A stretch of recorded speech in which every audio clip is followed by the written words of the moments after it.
Hey guys, welcome back to this tutorial series. So now that we have covered a lot of the foundational aspects of the game, we can start talking about more of the visual aspect and how to control things. So we're going to be talking about players, units, items, projectiles, and player types, unit types, item types, and projectile types. So let's get straight into the video. So first, let's just dive right into what exactly this is. So we have previously discussed that there are there's this type of hierarchy with players, units, items, and projectiles, but we never really dove into how to make each of them, destroy them, and use them all together. So that's what this video is going to be all about, just using all these together. So let's just start with the player. So unit, or sorry, the player. So let's just start with player types. So a player type is basically which player category you created. So for example, there's human players. I could make a brand new one. I could call it absorb players, for example, and I could make the color of the player red. So that means the name of this player is going to show up as the color red. And now we can give it some random attributes, maybe not health. Um, Possibly be a better idea to give it a different attribute. Um, Respawn timer. And so, for example, you could give it a respawn timer attribute, and now you have a brand new player type. So now we can get into using this a little later. Maybe not an absorb player. Maybe we'll just call it other player. Just other player. And then we have units. So units are things like this homie player or unit that is given to us originally by the game. And then we have items and we have projectiles. So now let's just get into how to create each of these. So we just did player types, but let's just explain it real quick, what exactly everything means. So there's a name, color of the name, color of the player type. So that means the name tags that players have of this type, their name tags are going to be colored red. And then the name label, showing it or not, you guys can mess with that. Attributes, variables. These are player variables and player attributes. And then just diplomacy. This is the neutral, friendly, hostile groups that I talked about in one of the videos, where basically if you're either friendly, neutral, or hostile, you can show certain attributes to certain friends and hide attributes with certain enemies and whatnot.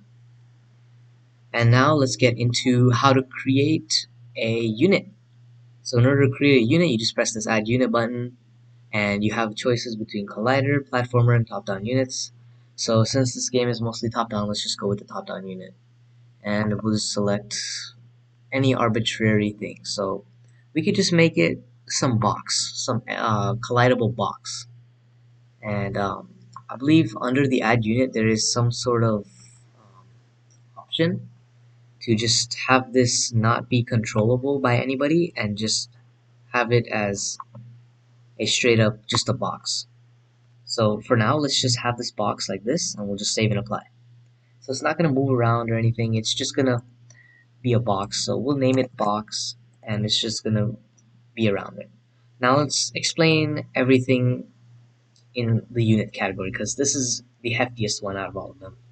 So we have the name inventory icon. If you don't put anything in the inventory icon, then whatever's up here will just show up as inventory slot for in general. And then you have states. So states, animations, body types, we have a separate video for that, so don't worry about that right now. Attributes and variables, these are entity ones, and then you guys can mess with those.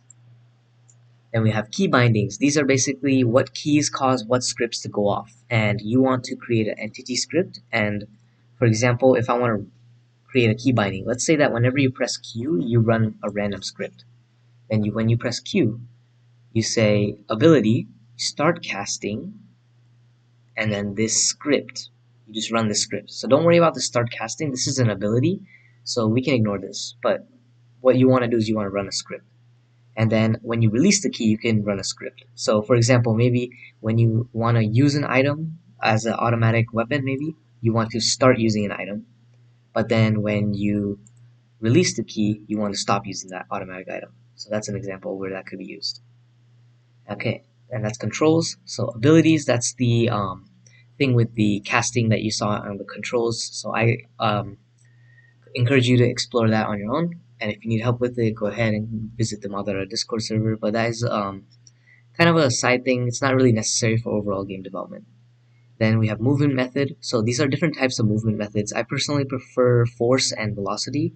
But if you ever need to use impulse for explosion heavy games or games similar to Geometry Dash or platformers, this is good for impulse.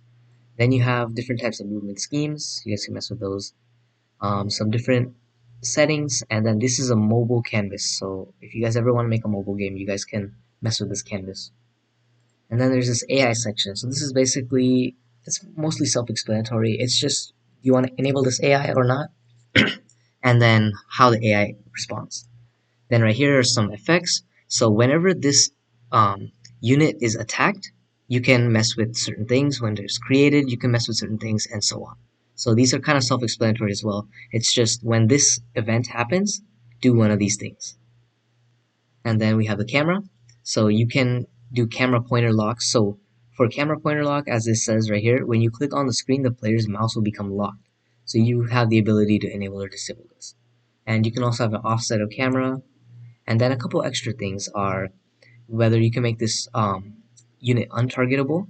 And if a unit's targetable, then hostile AI can attack it. If it's untargetable, it cannot. So maybe if you want to make a spectator, this is a good idea. And then stream mode. Stream mode just basically has to do with how objects are shown in the game. If everything is shown, then you want to use number one. If you do, if then you use number two. If you want to just show um, position as well, then you show number one. If you don't want to stream anything, zero. And then you have a visibility mask enabled and confining within map boundaries. You guys can mess with all those. So yeah, that's basically everything of the units and the unit types. Unit types are basically which one of these it is. And now let's go to items. So everything moving forward is going to be a lot smaller. I encourage you guys to mess with these different types of items right here. But for example, right now we're just going to use a consumable item. So this is just going to be some cookie or just some food item. It doesn't really matter which kind. But I'll just look for some arbitrary here cookie. Call it a cookie. And so this comes with entity attributes and variables as the other one, inventory icon, and then type. We'll get to this in a second. And then we skip the state animation body types for now.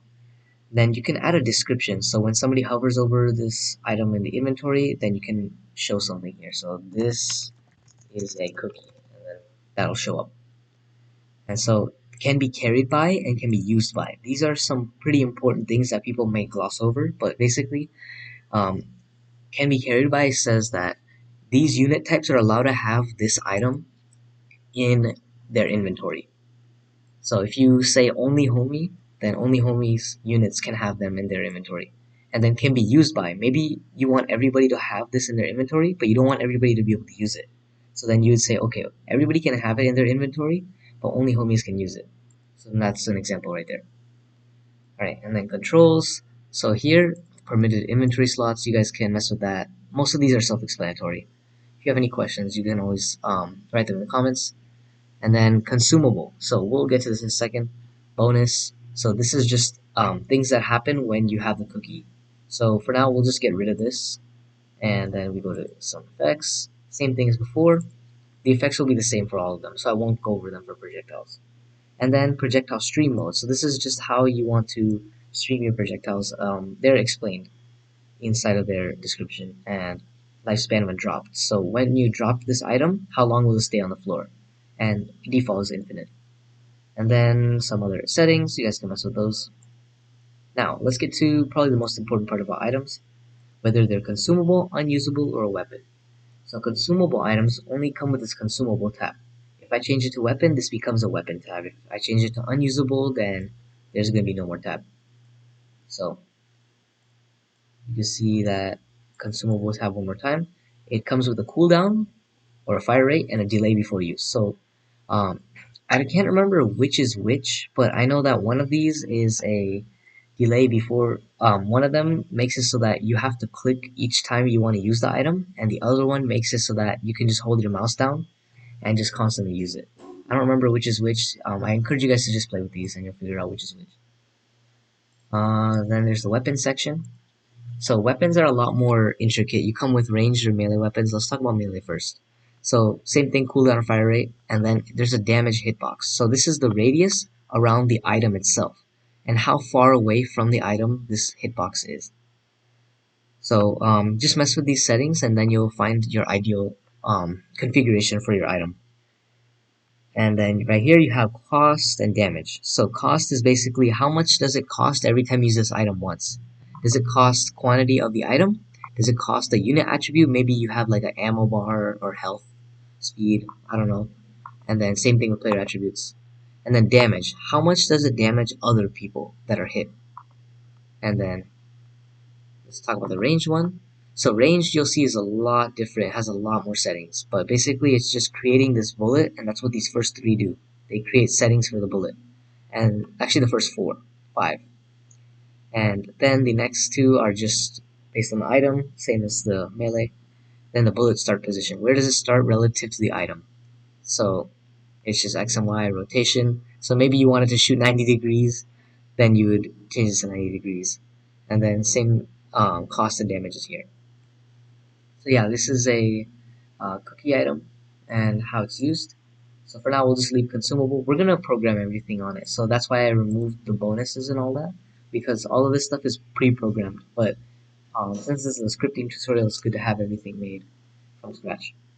Alright, so now we have created a unit, we've created a player type, we've created an item type. Now let's create one more projectile type. So last time we created an explosive bullet, so this time what we'll do is we'll just create some collider object. And so just to stick to the theme, we'll just probably make it a box of some sort. Or actually, we'll just make this bubble. So then the bubble is this thing. So right here you see the lifespan is 5,000. And then body type, states, animations, variables, inventory. And right here on create, on destroy, same effects, but there's only two options here.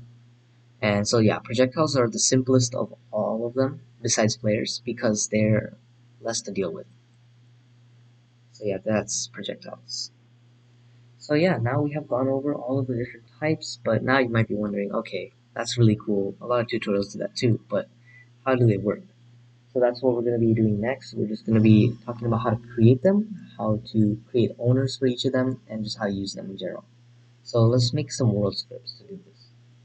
Let's say that when the player joins, let's give them an item. So there's actually a way to do this already inside of the home unit. There's default items you can give them, so I could give you cookie automatically, but what's the fun in that? Let's do some programming. So let's give item. So this one's a little bit of weird named script, but basically you just want to give a new item to a unit. So you can give it with a quantity or with just default quantity. This is default, and default quantity was one of the parameters inside of the items that you can set yourself. So we create a new cookie and give it to a unit. Now I want you guys on your own to figure out which unit you give it to. So go ahead and do that right now.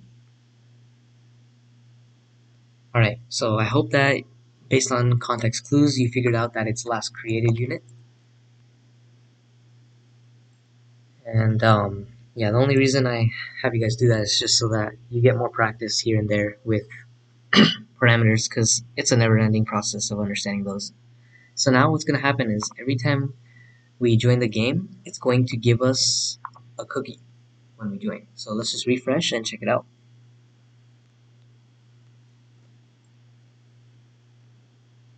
And as you can see, I spawned in with a cookie. If I change my inventory slot to slot 2 with the number keys, I can change to 1, 2, 3, 4, and 5. But when I go back to 1, I hold a cookie. And when I'm not at 1, I don't hold it. And according to the settings that we had for the cookie, when we eat this cookie, it should disappear. So I'm going to left click, and it disappeared. And you can also see that script that we made earlier, generating bullets, still exists. So that is a verification that our script works, and so now our players spawn in with cookies. So this is just to show you guys how these things work. And now keep in mind, this cookie is created for the unit. So the owner of the cookie is this home unit that's created. So this specific unit owns this specific cookie. And that applies for every person that is created with their own unit and cookie. So next, we want to talk about, um, let's look at another part. Let's talk about bubbles. So bubbles, let's just say, are just some arbitrary projectile. So what we're going to do now is we're going to make it so that whenever a player joins the game, or whenever a player touches a bubble, they get teleported to a random area on the map. So this is just a really odd script. I want you guys to actually make it on your own. What I'm going to do is I'm going to just call it, I'm going to call it this entity touches projectile. So now what I want you guys to do is I'm going to pause the video real quick and try to make it so that whenever a bubble touches a homie unit, they teleport randomly. Alright, so I hope you guys got this to work. So first thing you want to do is this entity trigger. So this entity touches a unit. So when this entity touches a unit, you want to move. So there's a move entity script. So if you guys didn't understand that, then maybe pause right here and just keep continuing.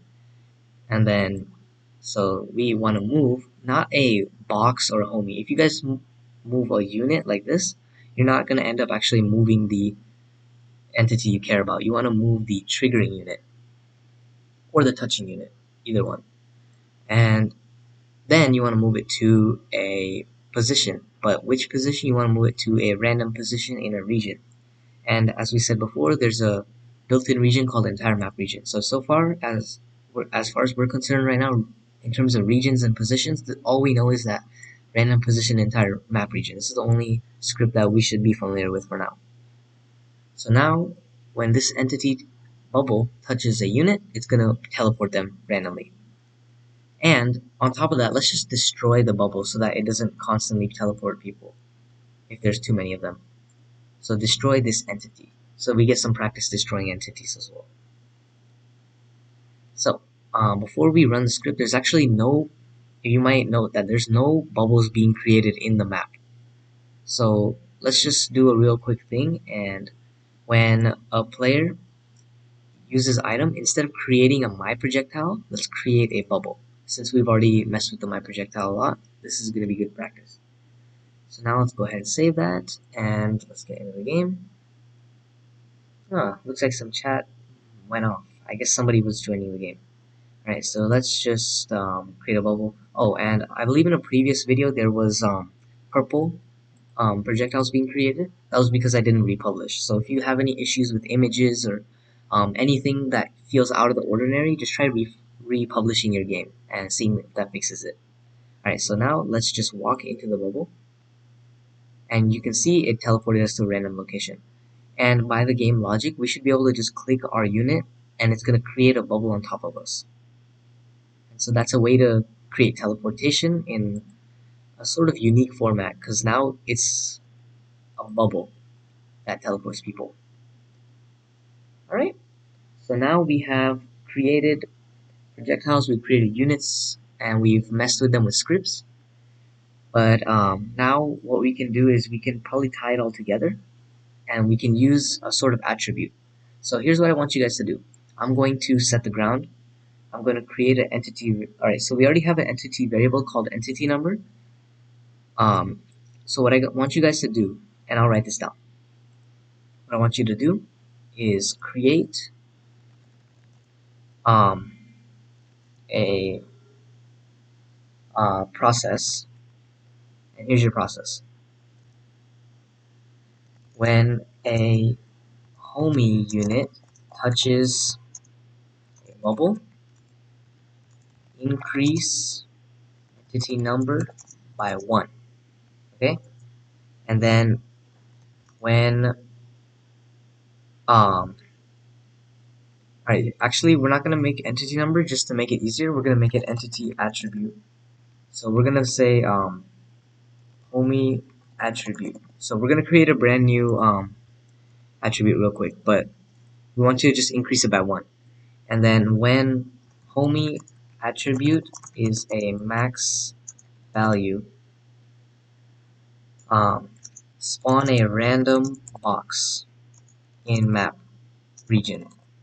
And then when homie unit touches a box, I want you guys to destroy the box and um, increase um, increase the player's attribute score by 1. This should show up on Leaderboard. So I want you guys to go ahead and try this out on the best of your ability. There's a couple of things that we have not done yet, such as score on the Leaderboard, but I want you guys to just try this out. There's a couple places that I'm sure you guys are able to do, so go ahead and pause the video and try this scenario out. Alright, so let's start. So we have a homie attribute, so let's just create a homie attribute with the same name to not get any confusion here. So let's just edit homie, and under attributes, let's create a homie attribute named the same way as we did in the description. And let's just make the max value small, like 10. That way you only have to click 10 bubbles. And let's make the regenerate 0 so that it doesn't change unless we want it to. So this is kind of acting like a variable, but it has a minimum and maximum. That's another difference between variables and attributes. So the data type is a number, and it is not streamed. So that means that we're not showing this attribute to anybody. Okay, so now we have this attribute. The reason I did not stream is just so it saves some bandwidth. Okay, so now we've created that, and let's go to our description. We have created it. Now we should increase it by 1 whenever we touch a bubble. So a way we can do that is, since we already have a bubble script right here, right after we move the triggering unit, we can just add a script right after the move, and it's just set entity attribute value. So set value of homie attribute, I meant to write homie, of triggering unit as, and then calculate. We have to add 1. So don't forget that. Let's just go ahead and do this really quick.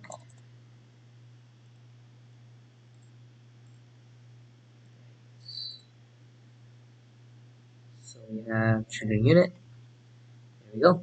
So what this is going to do is set value of entity attribute of homie attribute of the triggering unit as the homie attribute of the triggering unit plus 1.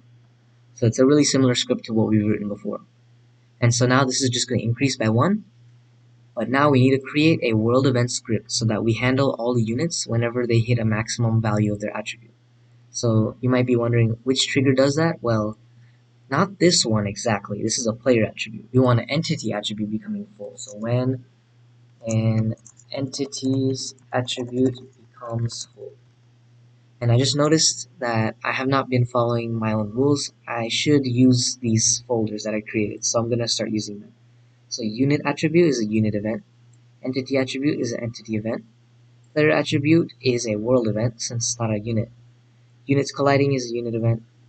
Player sends a chat message is a world event. So now we have more organized scripts. Okay, so entity's attribute becomes full. I'm just gonna write full and see what shows up. Units attribute. Okay, so go ahead, don't be afraid to change any of your script's names to fit a better meaning so that in the future you're not confused. Alright, so now what parameters are we given? We're given triggering unit and triggering attribute. So that means let's do an attribute comparison to make sure we have the right one first. So attribute type of triggering attribute is equal to homie attribute. So if we're dealing with the homie attribute and it's full, then we can get down to business. So that means that we have finished teleporting. So let's create a unit. So not an entity, because we know which entity we're creating. And let's just create a box. Okay? And let's create it for not AI player 1, but instead, or actually, we'll create it for a global variable in a second. But for now, let's just create it for, we'll just write selected player so we remember it's from. And let's make it in a random position in the entire map region, facing 0 angle. So now, you might be wondering, okay, I just gave you something to do that you probably were stumped at. This is probably an area that a lot of you got stumped because you don't know who to create it for. So what you want to do is, we created this player type, but it never showed up as other players. So you might be wondering how you could get the box to show that up. Well, what you have to do is you have to create an AI variable. So you see that there's already been one created for you. Let's just create another one. And let's just call it box AI for now. And the unit type we want to give it is player because it's a type of player. And at the very beginning, we just want it to be computer 2, AI. So it's just the AI player. It's not going to be an actual player. And the reason you don't make it undefined is because then there's going to be no owner of the unit, and you want some owner to be present. And AI is just a good owner placeholder to have. So box AI is now showing up. So now we can use that. So just to recap, what have we done and what is left? We have done this first thing, and we spawn a random box when it's at a max value. We don't reset the homie attribute. We don't have to since we're only testing it once. But now we need to fix this last part up. So when a homie attribute touches the box, destroy the box and increase the player's attribute score by 1. So there's a lot of things that we have to do there. First thing, let's just make an attribute called score for the players so we don't forget. So attribute, add new attribute, and let's just call it score, lowercase, the same way in this script. And we'll just make it from 0 to 100. We're not going to be testing all that much. And we want this to be visible, and we want to display the value because this is an important variable. So we're going to stream it to everyone as well, unlike um, the homie attribute. Okay, so now we have this ready to go. What we can do is we go to our two units colliding script right here, and we just say if. Alright, we're about to use a more complex comparison type. We want to see two things right now. We want to see that the touching unit is a box and that the touching unit or the touched unit is a homie. So we want to use the AND comparison because we want to check two things. So the first thing we want to check is the touching unit a box? So we want to check unit type because the type of unit. Is the touching unit a box? And we want to check unit type of the other one, the touched unit. So that's different from the touching. And as we discussed, this script runs twice and it runs them in reverse order of the units so that both units get a chance to be touched and both get a chance to be touching. But the way we're going to write this script, both of them are not going to happen. And you'll see in a moment what I mean. But yeah, so we have both of them. If this is both true, then what we want to do is we want to destroy the touching unit, which is the box. So now at this point, touching unit is different from touched unit because touching is a box. We know that for sure inside of this if statement in the then. So we destroy the box. That's the first thing we do. Then what we do is we set player attribute. Oh, sorry, player attribute value. We set the score of owner of touched unit. So right here, touched unit, and we set it as the score plus 1. So let's just increase this to 1.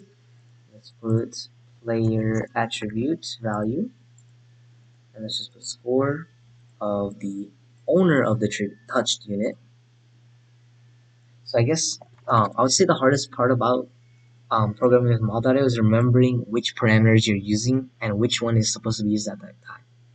If you can get around that, then I'd say that mod.io is going to become a lot easier for you. Okay, so now we have that.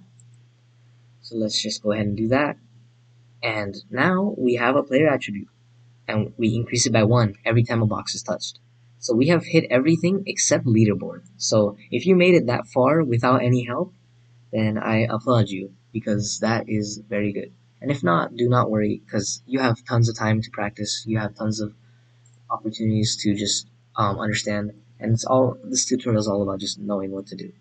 So let me just backtrack. So in order to get to the leaderboard editing, you go to the editor here and configuration. Then you press UI, and UI means user interface, so what the user interacts with. So right here you have display leaderboard, yes please, and then for the in-game leaderboard use score, and it's that easy. The one rule is this has to be a player attribute on one of the player types already given. If it's not one of them, then it's not going to show up. All right. So there's a number of things that should be happening. Box is being created under Box AI, and Box AI is using other players. So that means box names should be red. So let's just republish to make sure, since we did a lot of changes, that everything works.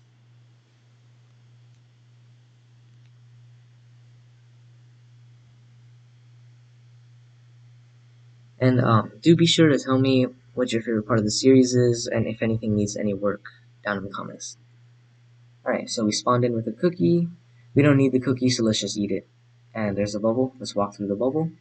I'm just gonna press the bubbles on myself. So that's 2 times, 3 times, 4 times. Alright, as you can see, there's a couple boxes already here. The reason that the boxes have already spawned is because there was already a touching that happened with the bubbles. So maybe when I touched the bubble against myself, I touched multiple times. So the way to fix that is just debugging. But for now, we just touch it, and you can see that our score went up by 1.